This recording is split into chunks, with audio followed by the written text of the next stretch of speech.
confusion, comedy and drama at the National Assembly. Masked security operatives from the Department of State Services (DSS) took over the National Assembly complex yesterday. It was a day after the leadership of the legislature announced a meeting of principal officers of the Senate and the House of Representatives. Meeting was scheduled for 12 p.m. It was to be followed with another one with the Independent National Electoral Commission (INEC) Chairman Professor Mahmoud Yakubu. But, as early as 7 a.m., all entry points into the National Assembly complex had been taken over by security personnel.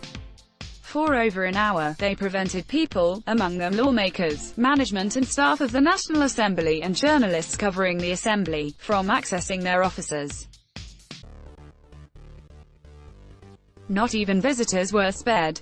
Some journalists who attempted to pictorially record the development had their gadgets seized by the hooded DSS operatives. Some of their gadgets were returned to their owners back intact. But a few others got their phones and recording equipment damaged.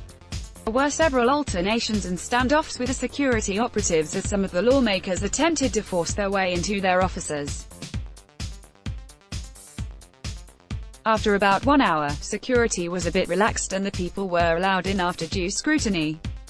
The main lobby, located directly in front of the Senate chambers, became a meeting point. Chairs were fetched from adjoining halls for the lawmakers to take their seats. The upper chamber had been locked, since the lawmakers proceeded on recess from July 25 to resume September 25. The senators that assembled at the lobby were mostly the ones loyal to the President of the Senate, Dr. Bukola Saraki. They were about 47 in number. They were joined by some House of Representatives members. News had filtered in the previous day that some senators of the ruling All Progressives Congress (APC), led by the Senate Majority Leader, Ahmed Lawan, had hatched a plot to impeach Saraki and the Deputy Senate President Ike Ekweremadu. Saraki's sin, according to the Lawan Group, was his decision to retain his seat after defecting to the opposition People's Democratic Party (PDP).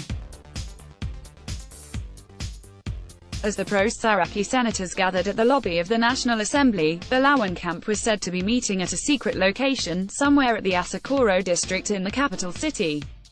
After sitting for hours, some of the lawmakers started showing signs of fatigue, with a few of them dozing off on their seats. By 1 p.m., hunger set in. But, controversial Senator Dino Melaye, Kogi West, had a solution. He had ordered for snacks and soft drinks for the famished lawmakers as refreshments. The camp became livelier as they devoured the refreshment and washed it down with bottles of soft drinks. A few of them actually came prepared, as they came with bottles of wine, alcoholic and non-alcoholic. Throwing banters at one another, Senator Albert Akpan, PDP, Akwa Ibom, told his colleagues that he was tired of being holed up at the lobby. Facing Melaye, Akpan said jokingly, "Look, I am tired and I am going to defect," meaning he would abandon the Saraki group for the Lawan camp. Quickly, Melaye removed Akpan's pair of shoes, saying, "Oya, let me see how you can leave without your shoes." Melaye then handed the pair of shoes to Senator Peter Nwayo Obashi, Delta, who quickly went to hide them. Then, Melaye teased Akpan, "We can't allow you to defect like your former boss," ostensibly referring to Senator Godswill Akpabio, who had just resigned his position as minority leader after announcing his defection to the ruling APC. Then out of the blues, news filtered in about the sack of the DSS Director General, Lawal Musa Daura. The initial reaction among many of the senators at the lobby was that of disbelief. "It can't be true," some of them declared. But, the confirmation soon came that acting President Yemi Osinbajo actually signed Daura's sack letter. The news brought some relief to the pro-Saraki senators who were waiting at the lobby, in anticipation of the long-awaited offensive from the Lawan group. The DSS operatives who had taken position at different points started converging in groups of 2s and 3s. They were discussing in whispers with disbelief in their countenance. They had received the news of the sack of their boss. They started milling around in a secluded area of the lobby, apparently discussing what to do. A few minutes after, they started leaving the National Assembly complex the same way they came. The police then resumed their official duties as security personnel attached to the legislative complex.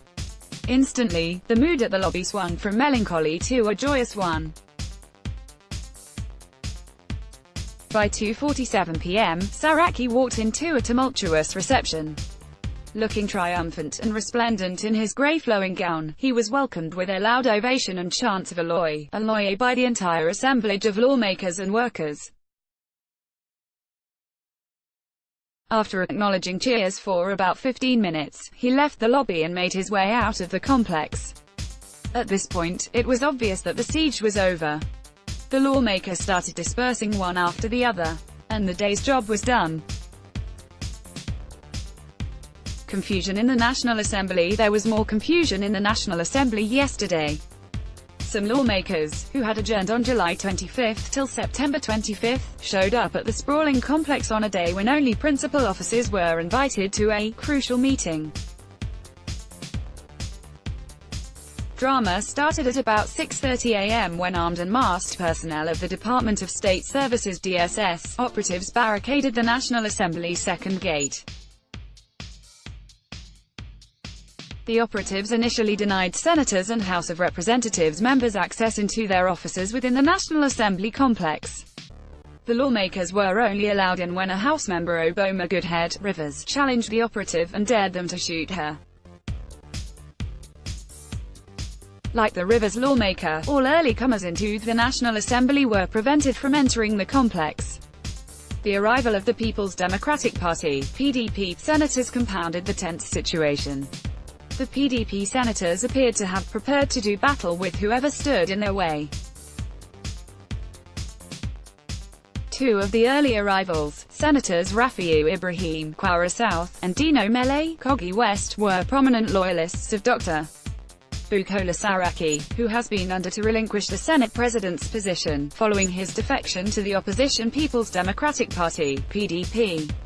They were seen making frantic phone calls. Ibrahim and Mele went straight to keep watch over the door leading to Senate chamber in an apparent move to prevent entry into the chamber. By 10 a.m., the situation became more charged as unconfirmed information began to fly around that some lawmakers were plotting to remove Saraki and his deputy Ike Ekweremadu. Senator Ben Murray Bruce later emerged in the foyer from where he and his colleagues were keeping vigil at the Senate chamber door to tell reporters that they were waiting for former Senate Minority Leader, Godswill Akpabio, to lead the invasion of the National Assembly. Bruce noted that they were informed that Akpabio was allegedly mobilized to lead those who planned to invade the National Assembly to impeach Saraki and Ekweremadu.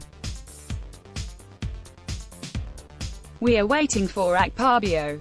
He should hurry up as time is of essence. Akpabio should come. We are waiting for him," Bruce insisted. The Bielsa senator, who also described the situation as a coup, added, "This is the worst coup I have ever seen.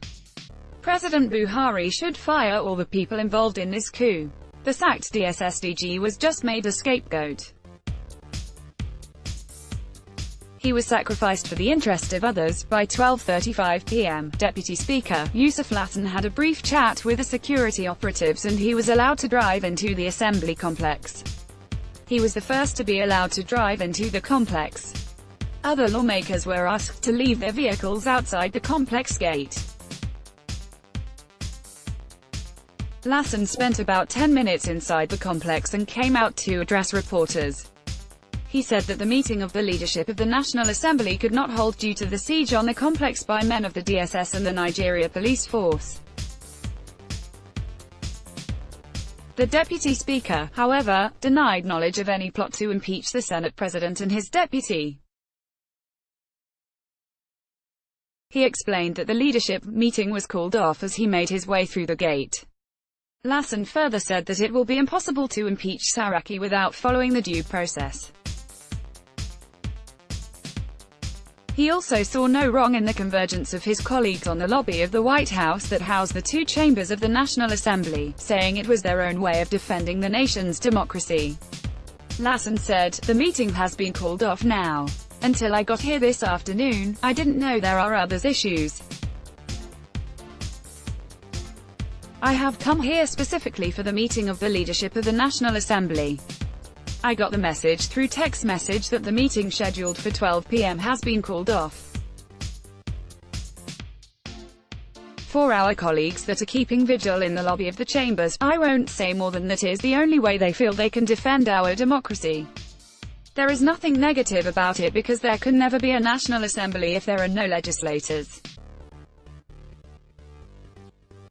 Everybody read it on the pages of newspapers, but don't forget, this is the normal time for our annual recess and so, we have not done anything unusual.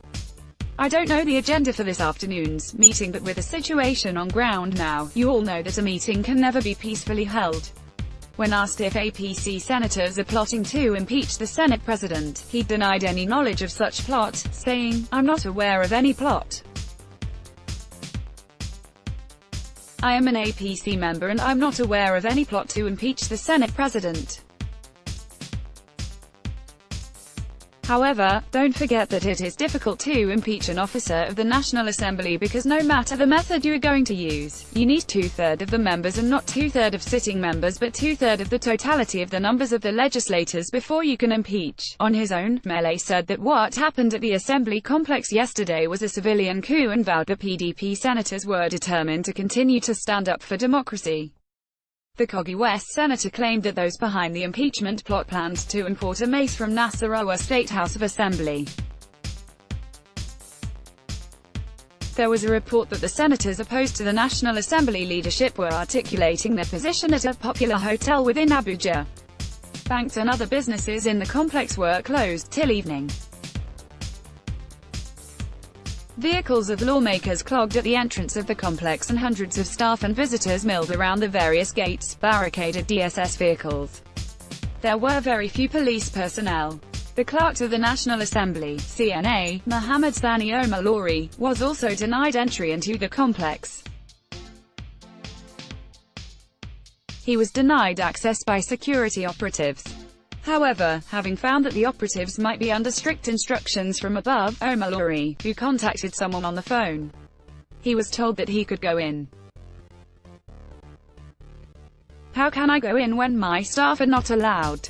Who am I going to work with?" he asked the person on the other end. After several minutes of muted conversation, the CNA turned back towards his car. Before entering his vehicle, he had a word with the chairman of the staff union, Ahmed Bacha, whom he told to calm the workers down. He entered his car and left after spending less than 15 minutes within the complex. Bacha thereafter addressed the few workers at the gate briefly. He told them to calm down, that those who might want to wait behind could do so, but advised that since the CNA had left, it would be better to watch developments from their homes. The Senate president, who was billed to address the press today, walked into the National Assembly lobby around 3:40 p.m. He walked into the warm embrace of his loyalists and sat with them at the lobby for a few minutes before heading for his office. As at last night, 49 senators had signed a register in what appeared to be a vote of confidence on Saraki. Senator Biden Olajimi, Akiti South, coordinated the signing of the vote of confidence register.